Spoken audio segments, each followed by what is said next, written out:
Good morning student.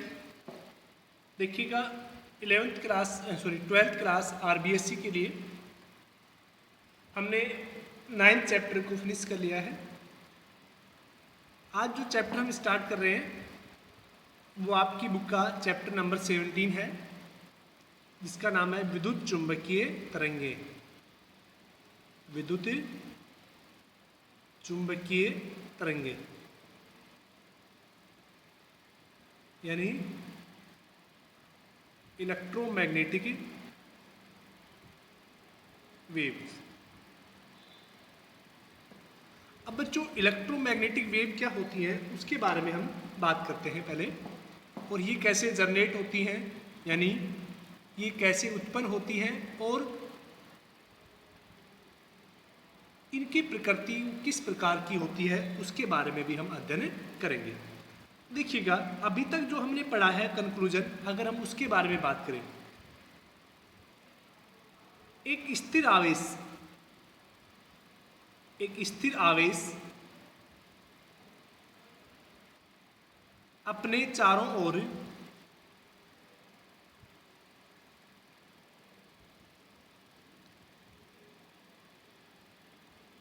विद्युत क्षेत्र जिसको हम क्या बोलते हैं, ई, उत्पन्न करता है।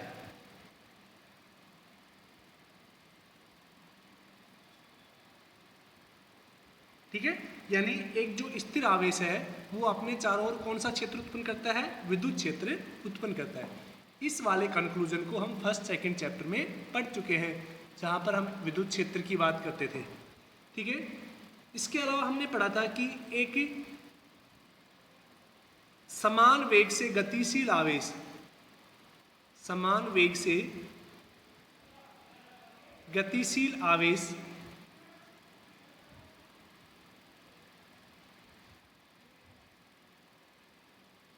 चुंबकीय क्षेत्र, जिसको हम बच्चों बी से लिखते हैं, तथा विद्युत क्षेत्र जिसको हम ई से लिखते हैं, दोनों उत्पन्न करता है।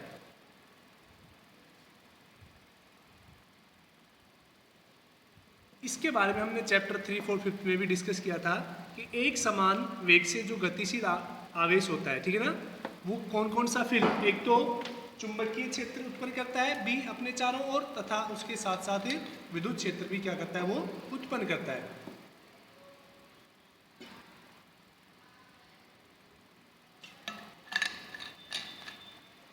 अब देखिएगा, अगर हम लास्ट कंक्लूजन की बात करें कि एक त्वरित गतिशील आवेश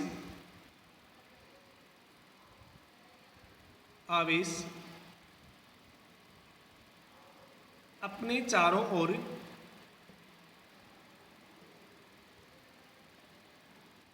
चुंबकीय क्षेत्र यानी बी कोमा विद्युत क्षेत्र यानी ई, तथा विद्युत चुंबकीय तरंग उत्पन्न करता है। तो बच्चों, अब आपको पता लग गया होगा कि विद्युत चुंबकीय तरंगें किसके कारण से उत्पन्न होती है। विद्युत चुंबकीय तरंगें किसके कारण से उत्पन्न होती है, एक त्वरित गतिशील आवेश के द्वारा। अगर आवेश केवल स्थिर अवस्था में रखा हुआ है, अगर आवेश रेस्ट पर रखा हुआ है, तो वो केवल विद्युत क्षेत्र उत्पन्न करता है। अगर आवेश गतिशील है तो वो चुंबकीय क्षेत्र और विद्युत क्षेत्र दोनों उत्पन्न करता है। क्लियर? लेकिन आवेश त्वरित गतिशील है, यानी उस आवेश की जो गति है वो इंक्रीज हो रही है या डिक्रीज हो रही है, उस केस में चुंबकीय क्षेत्र, विद्युत क्षेत्र और विद्युत चुंबकीय तरंग उत्पन्न करता है। क्लियर? यानी कोई भी त्वरित आवेश है वो किसको उत्पन्न करता है? विद्युत चुंबकीय तरंगों को उत्पन्न करता है। तो हम यहाँ से बोल सकते हैं कि एक आवर्ती दोलनमान, एक आवर्ती से दोलनमान आवेश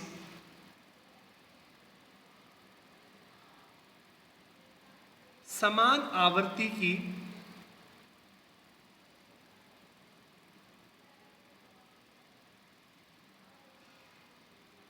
विद्युत चुंबकीय तरंगें उत्पन्न करता है।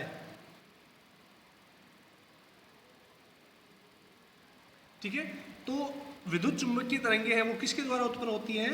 एक आवर्ती से दो दोलनमान आवेश है, ठीक है, वो क्या होता है? विद्युत चुंबकीय तरंगें उत्पन्न करता है। ठीक है, अब देखिएगा विद्युत चुंबकीय तरंगों के बारे में हम बात करें, ठीक है ना, कि इनकी जो प्रकृति है उनके बारे में बात करते हैं। तो विद्युत चुंबकीय तरंगों की प्रकृति,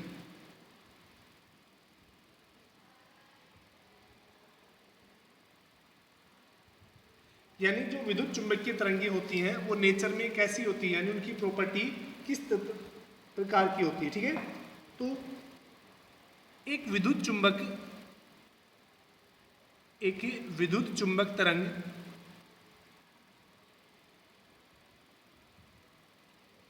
त्रिविमीय तरंग होती है, त्रिविमीय तरंग होती है जो दोलित विद्युत परिपथ द्वारा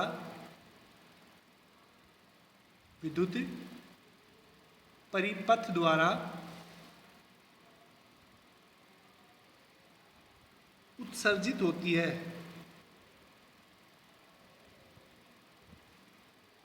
ठीक है, अब दोलित विद्युत क्षेत्र के द्वारा या विद्युत परिपथ के द्वारा उत्सर्जित हो रही है, इसका मीन्स क्या हो गया कि देखिएगा जब विद्युत चुंबकीय तरंगें उत्पन्न हो रही है तो विद्युत क्षेत्र भी उत्पन्न हो रहा है और चुंबकीय क्षेत्र भी उत्पन्न हो रहा है। अतः विद्युत तरंगों में या विद्युत चुंबकीय तरंगों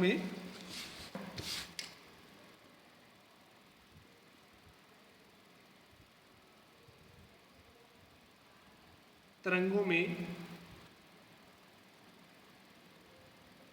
विद्युत क्षेत्र व चुंबकीय क्षेत्र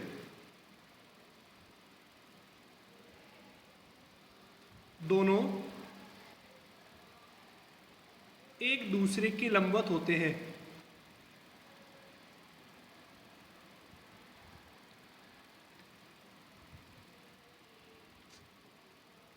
तथा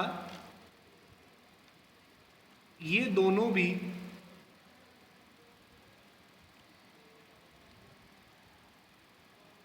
तरंग के संचरण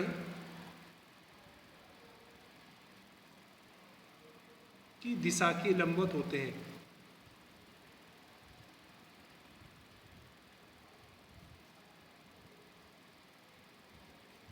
ठीक है ना, यानी देखिएगा अब अगर हम इसकी बात करें डायग्राम की, तो जैसे ये हम एक्सिस बनाते हैं, ये वाई एक्सिस हो गया, ये जेड एक्सिस हो गया और ये वाला क्या हो गया? X axis.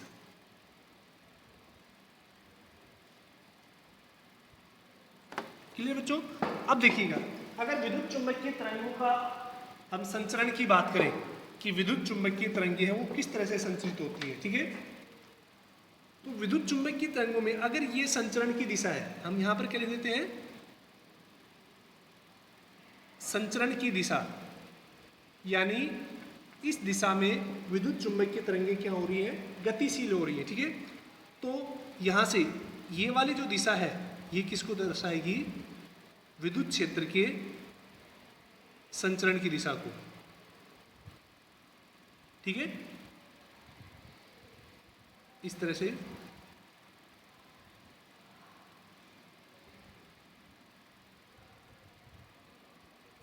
ये विद्युत क्षेत्र के संचरण की दिशा होगी।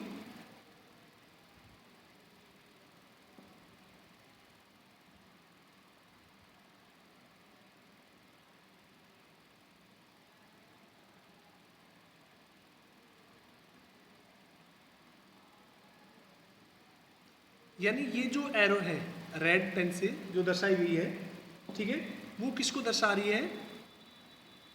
विद्युत क्षेत्र के संचरण की दिशा। अब बच्चों ध्यान से देखिएगा, जो तरंग के संचरण की दिशा है यानी एक्स अक्ष के अनुदिश, तो विद्युत क्षेत्र के संचरण की दिशा है वो किस अक्ष के अनुदिश है? वाई अक्ष की, धनात्मक और ऋणात्मक। यानी तरंगों के संचरण की दिशा है वो किसके लंबवत है? विद्युत क्षेत्र के संचरण के।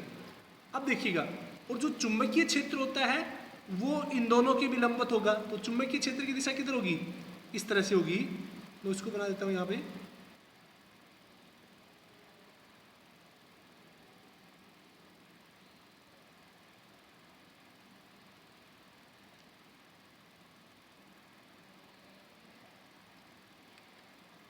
यानी ये जो दिशा होगी ये किसकी दिशा होगी?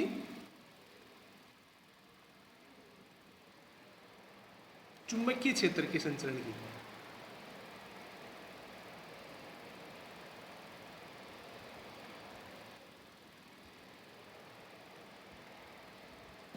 यानी यहां से देखिएगा बच्चों, ये जो रेड से है वो किसको दर्शा रही है? इलेक्ट्रिक फील्ड को, ठीक है, और जो ग्रीन वाली है वो किसको दर्शा रही है?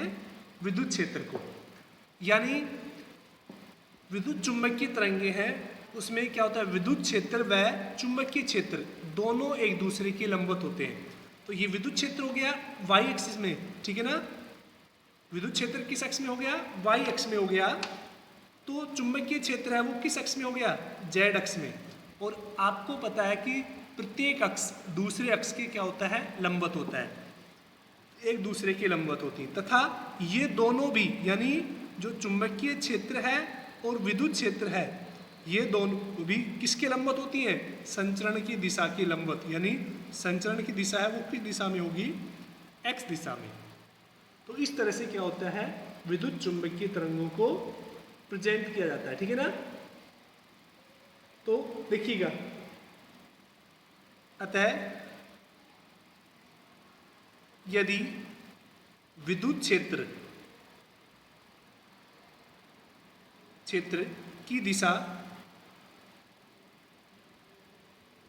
वाई अक्ष के अनुदिश है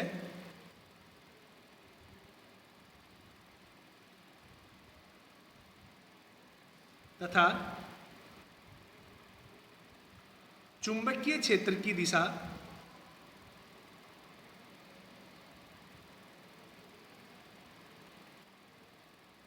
जेड अक्ष के अनुदिश है,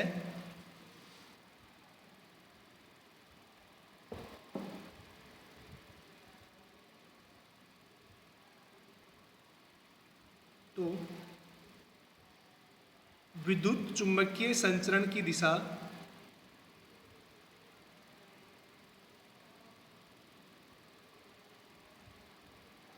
के संचरण की दिशा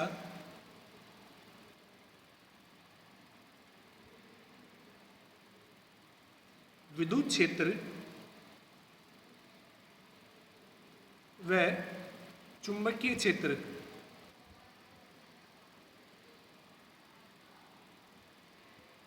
दोनों के लंबवत अर्थात एक्स अक्ष के अनुदिश होगी।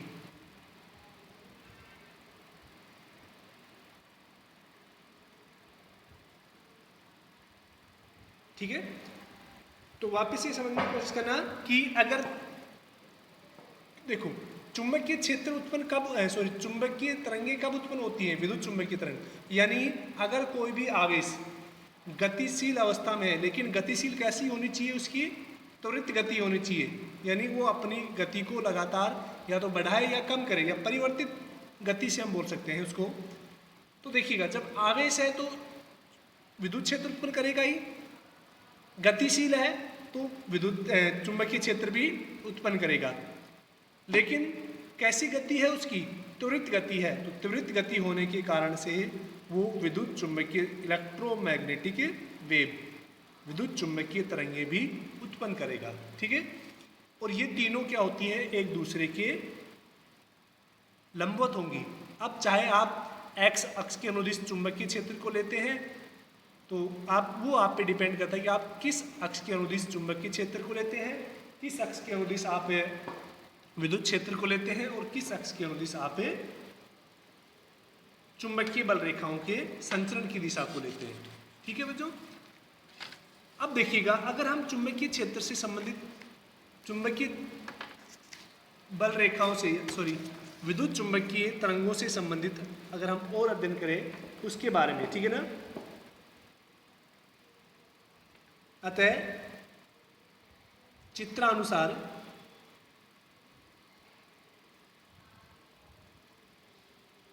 विद्युत चुंबक यानी ई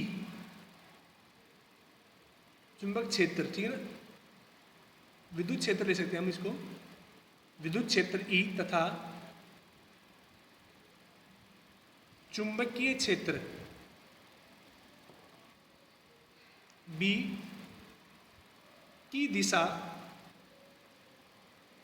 की समीकरणें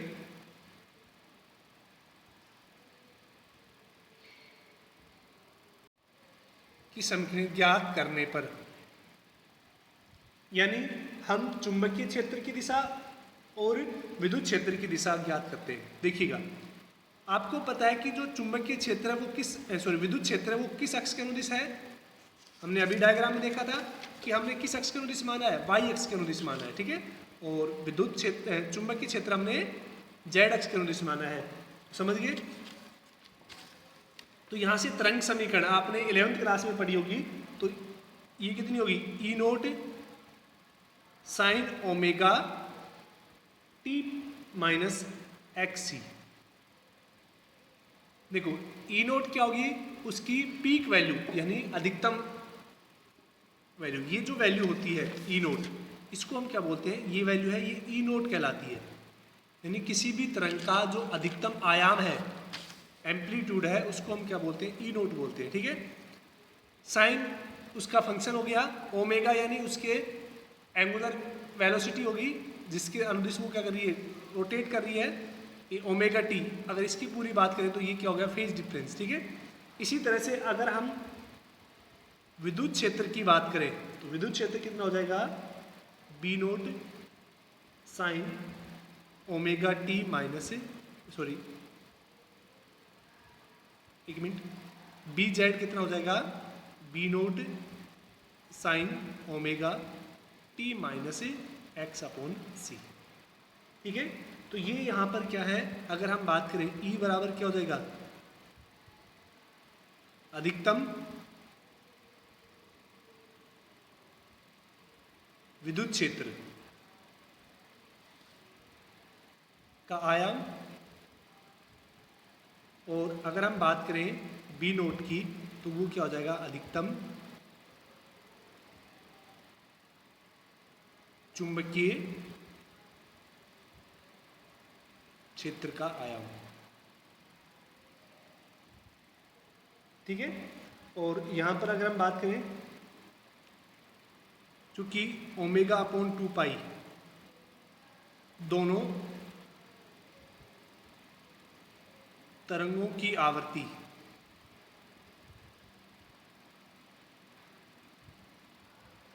समान है। देखो दोनों तरंगों की आवर्ती समान है, इसका मीन्स क्या हुआ कि देखो यह यहाँ से ओरिजिन से स्टार्ट हो रही है और पीक भी दोनों सेम टाइम पर हो रही है, और जीरो वापस से दोनों क्या हो रही है, सेम टाइम पर आके हो रही है।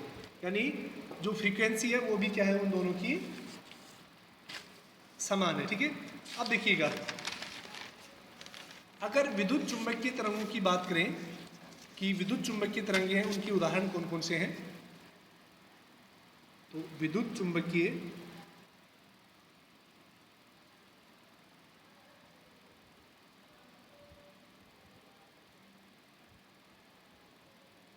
उदाहरण, ठीक है।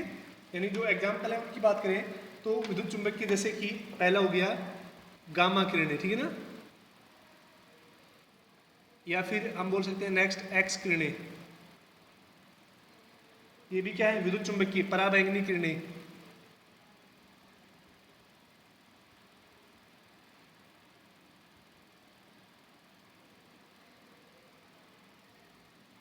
प्रकाश किरणें, और भी जैसे कि काफी है, रेडियो तरंगे हो गई।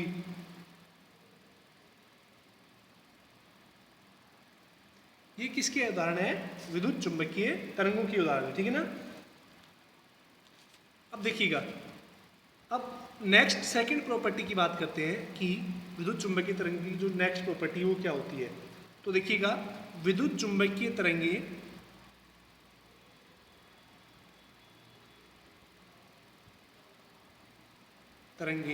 निर्वात में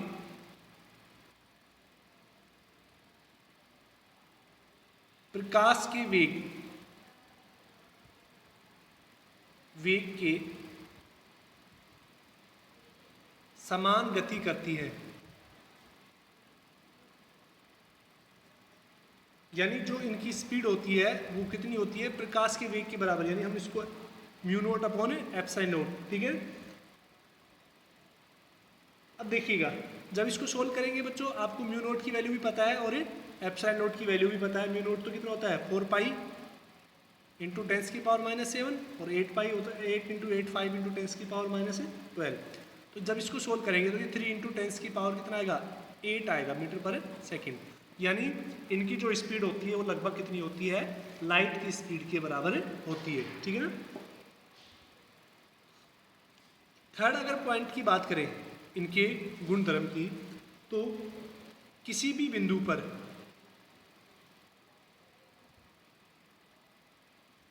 पर विद्युत क्षेत्र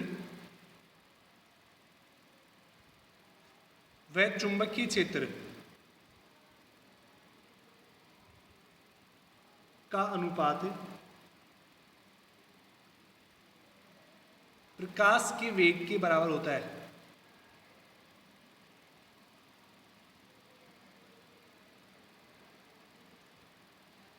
यानी जो C है वो किसके बराबर हो जाएगा? E upon B. ठीक है बच्चों, तो ये क्या है? नेक्स्ट प्रॉपर्टी है। इसके अलावा अगर हम नेक्स्ट प्रॉपर्टी की बात करें चुंबकीय क्षेत्र की, जो फोर्थ गुण है उसके बारे में बात करते हैं कि इनकी प्रकृति कैसी होती है? अनुप्रस्थ होती है, ठीक है ना।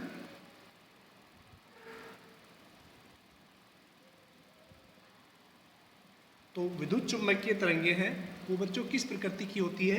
अनुप्रस्थ प्रकृति की होती है, ठीक है। नेक्स्ट अगर हम बात करें उनकी प्रॉपर्टी फिफ्थ के बारे में, ये सतह पर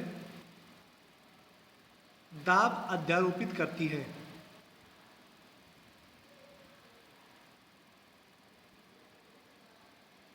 ठीक है, यानी जिस सतह पर ये इंसिडेंट होती है यानी गिरती है, तो वो क्या करती है?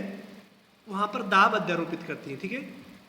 नेक्स्ट क्या है कि ये अध्यारोपण के सिद्धांत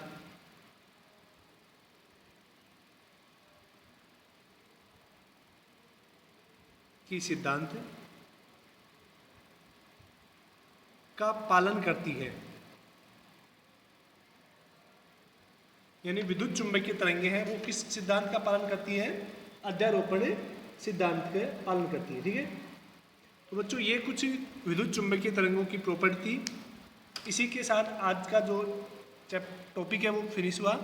नेक्स्ट हम मैक्सवेल की इक्वेशन के बारे में डिस्कस करेंगे। तो एक बार आप मैक्सवेल की इक्वेशन को पढ़ना। आज के लिए इतना ही। Thank you.